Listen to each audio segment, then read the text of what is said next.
d'accord. terminons avec aussi, enfin, on a appris, je crois que c'est hier ou avant-hier, la coalition C64, justement, qui a décidé de différer le dépôt de sa plainte contre le président afin d'intégrer de nouveaux éléments juridiques et factuels. Pardon. Je pense que nous avons rocambolesque. Eux, ils doivent faire amende honorable et nous, on doit se féliciter modestement.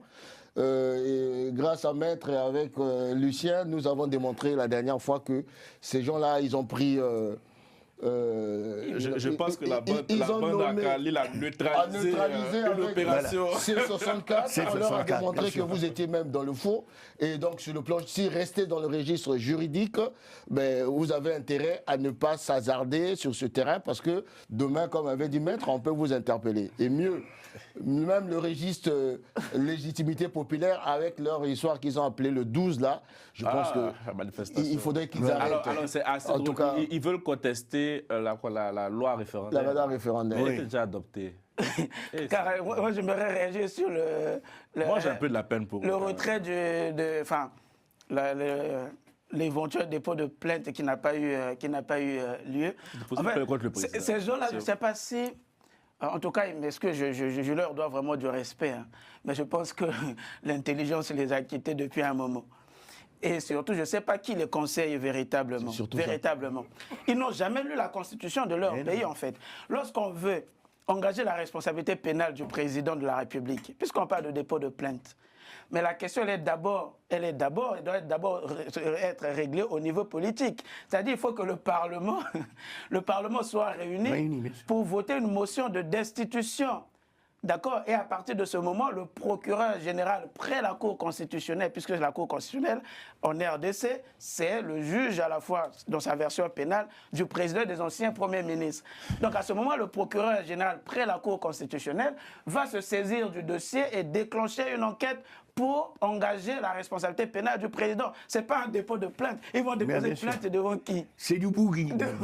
C'est du bougui-bougla. Franchement, n'importe quoi. Franchement, que les Congolais voient vraiment qu'il y a vraiment... Cette coalition-là, vraiment, c'est... bon, nous, on a la bande d'Akarli, là. Ouais. Mais je pense que... Ils ont la bande de ce que j'ai pas envie de dire.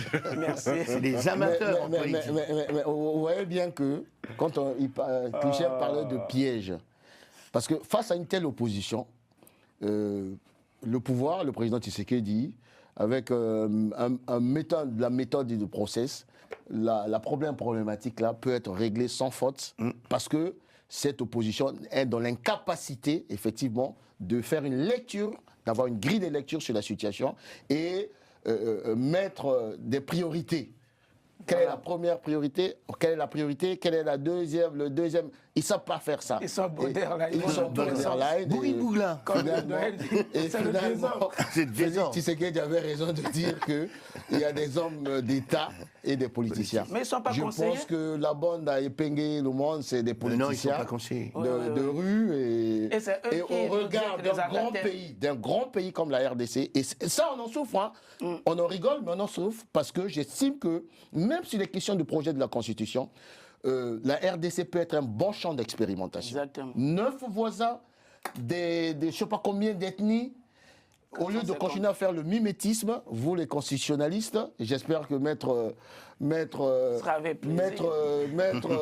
Touéré, je demande au président de se confier. Et à notre ami Armand Mavinga qui n'est pas là, qui a écrit déjà 2 livres pour réfléchir sur cette constitution, qui pourrait être un référentiel pour nos pays africains afin d'éviter le mimétisme institutionnel. Ils peuvent créer des coalitions 64, 65, jusqu'à 90, mais ils n'ont jamais lu la Constitution. En attendant le dépôt de plainte, messieurs, je vous dis merci beaucoup. C'est bidon ce dépôt de plainte. Non, mais ils ont le droit de déposer la plainte. Ils ont le droit, mais il n'y a rien de contre le président. Mais il y a que des politiques. Encore une fois de plus. Il n'y a que du politique. Je vais te poser une question. C'est rien.